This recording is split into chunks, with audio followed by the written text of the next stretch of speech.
Hi everyone, I'm Poppy-Lee. I'm an artist based in the UK and you are in my virtual studio. Today I'm going to be introducing a brand new video series that I'm doing called Paint Like an Artist, which I'm really excited about because it is a project purely for fun for me to do and then also I guess to show everyone else, but it's basically just for me. Every month I'm going to pick a different artist to essentially learn their craft, how they work, and create a piece in their style and tell you a little bit more about them and who they are and where they come from.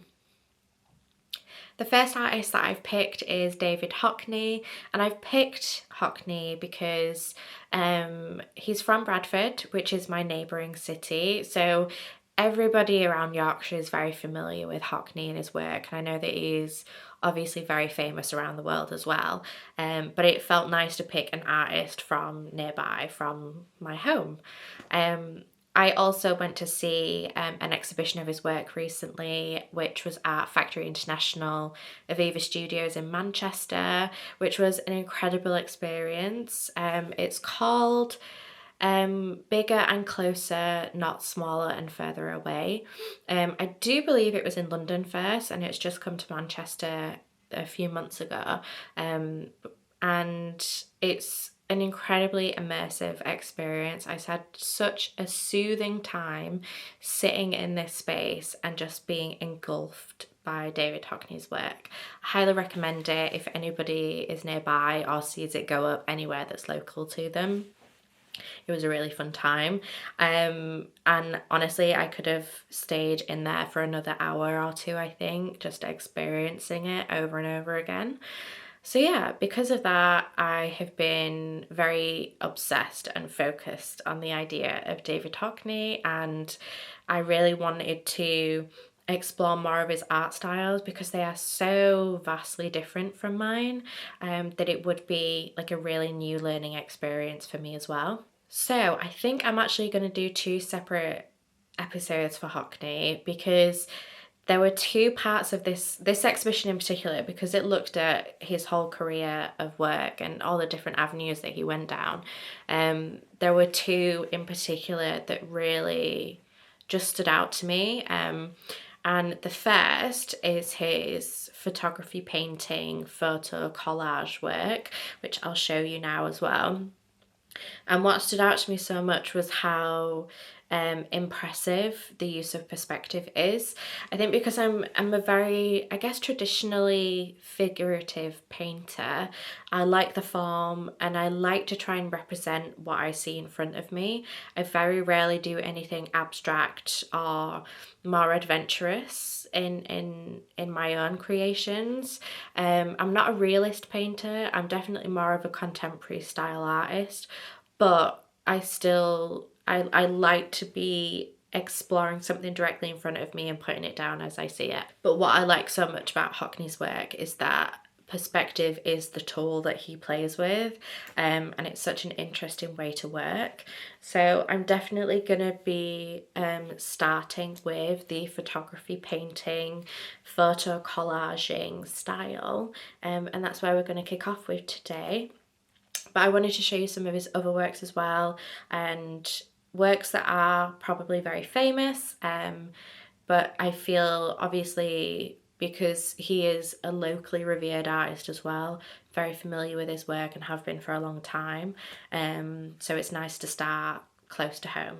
So what I did for this challenge was take inspiration from Hockney's photography work and apply it to one of my own local landscapes.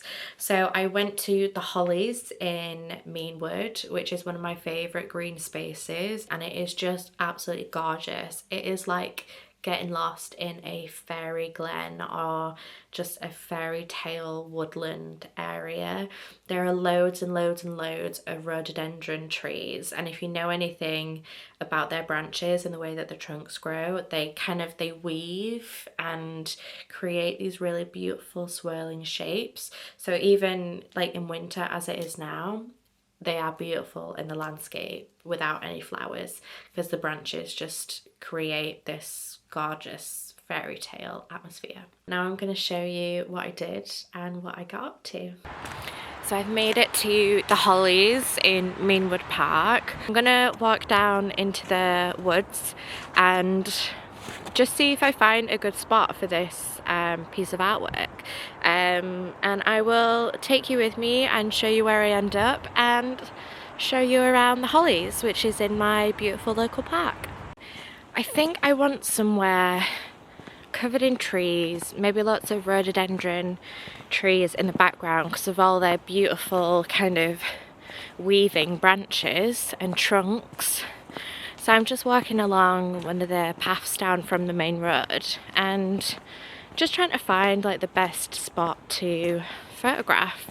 There is a really beautiful bridge and a stream that kind of like is my first idea of where to base this photography, but I'm not sure. We shall see.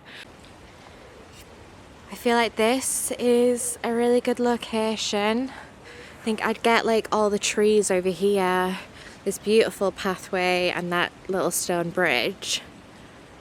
But I can hear the water and I feel like it would be really lovely to have the water in the background or in the foreground somewhere within the artwork with all of these trees.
So I've just finished taking the last of my pictures. It's getting dark now.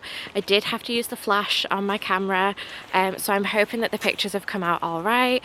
I didn't really want to stop and look at them now because I have to get all the way through the park to the other side and get home.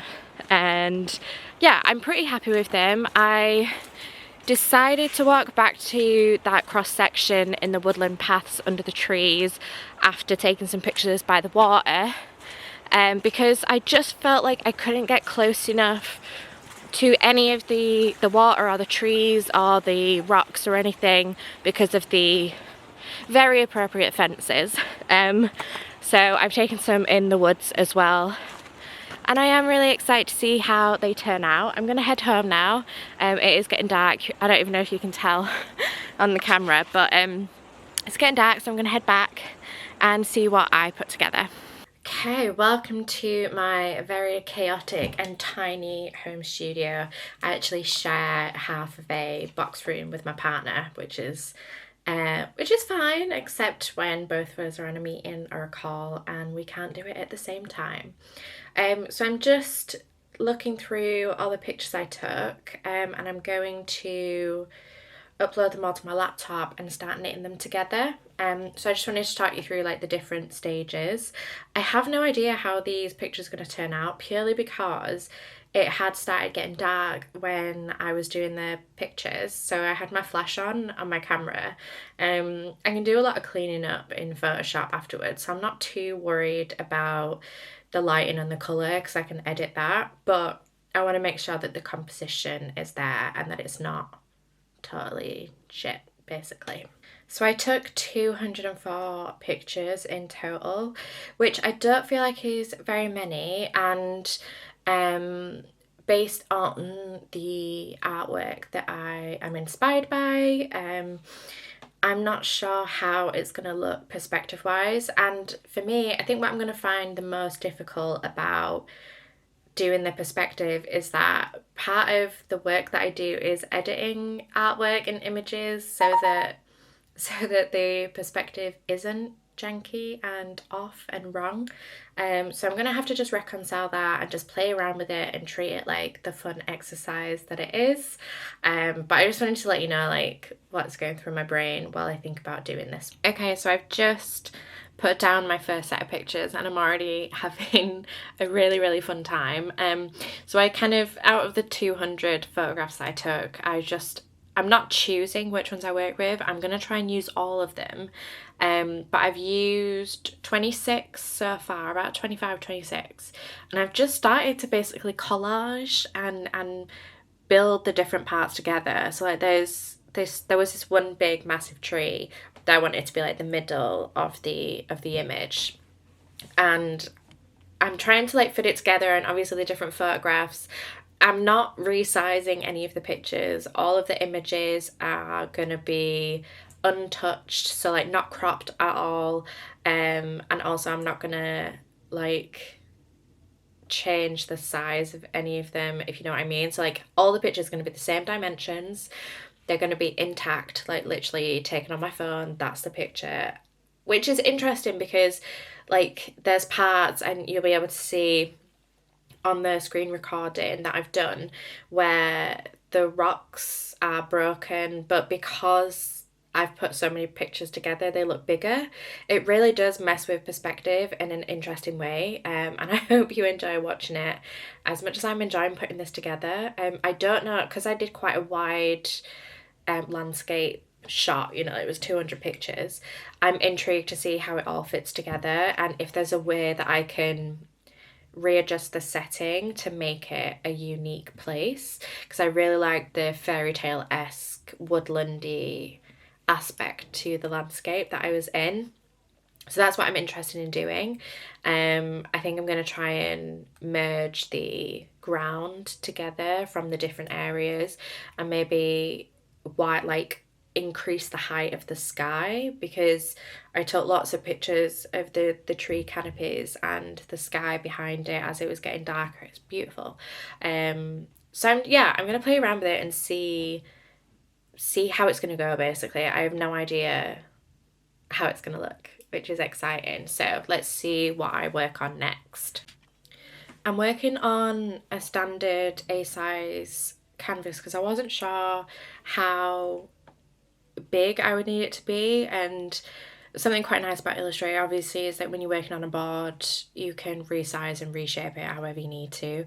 So I'm just going to keep working and gradually build it up, and if it needs to get bigger it'll get bigger, and it'll be interesting to see how it all kind of resizes and reforms as I get a little bit further as well.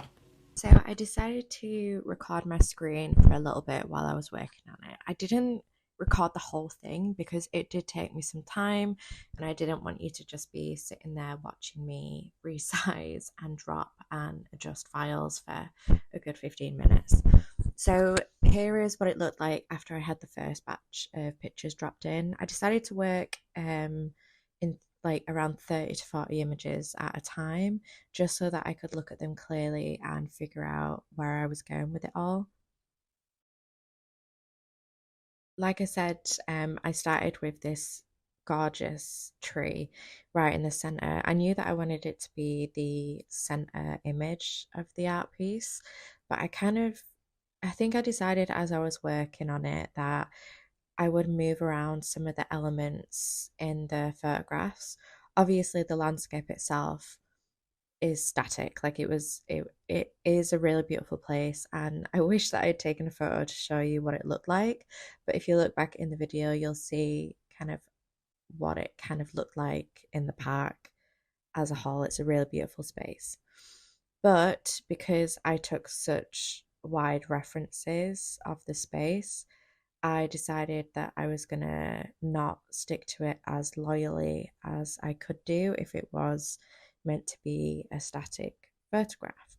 So as I was working, it was getting wider and wider.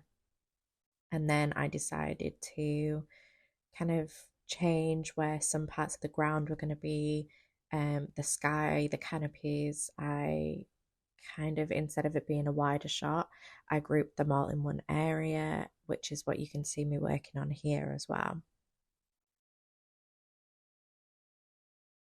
I have amped up the speed on this video as well because of the file sizes and the amount of files that I was using in Illustrator. It was running a little bit slow. You can see my mouse kind of spinning and spinning and spinning quite a lot, especially when I drop the images in and move a large amount of them all at once. But it was really, really fun seeing it all come together and kind of collaging it and choosing where each piece was going to be throughout the piece. I had so much fun doing this. And I think you can see as I move things around where I change it, where I decide to move certain parts of rock formations to different parts of the images, just to kind of, I don't know, get a different idea of what it could look like. I wanted it to have this fairy tale-esque vibe to it, because when you are actually in the space, there are so many beautiful trees. There's lots of rhododendrons, lots of redwoods. There's some birch trees, but not in this part of the woodland. And these gorgeous mossy rocks everywhere in this part of the park. And I really wanted to be able to show you the feeling that you get when you're in the space by kind of adjusting the reality of it a little bit and playing around with it how I felt like it could look. I really like these mossy rock formations. It was probably what captured my eye the most when I got to that kind of fork in the paths, because it is really nice and there's the stairs all around as well. And it's just really exciting to see how you can play around with that and readjust it to, I guess, create a new vision of a space that you wouldn't normally experience just by walking through it.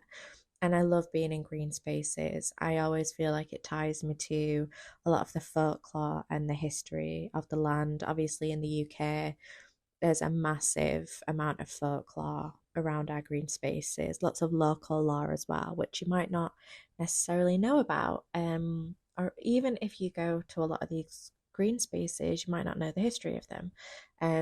and I especially love the hollies because of how it's protected and it's allowed to exist. Like, it's quite a hilly park, but there's loads of really beautiful rocky steps for you to walk down, lots of winding paths and stairwells, natural stairwells and things like that. And then I finally moved on to the sky after getting down the basic land, and I'm going to show you what it looked like at the end. So this is kind of where it ends for the screen recording, but then I'm going to drop in the final piece.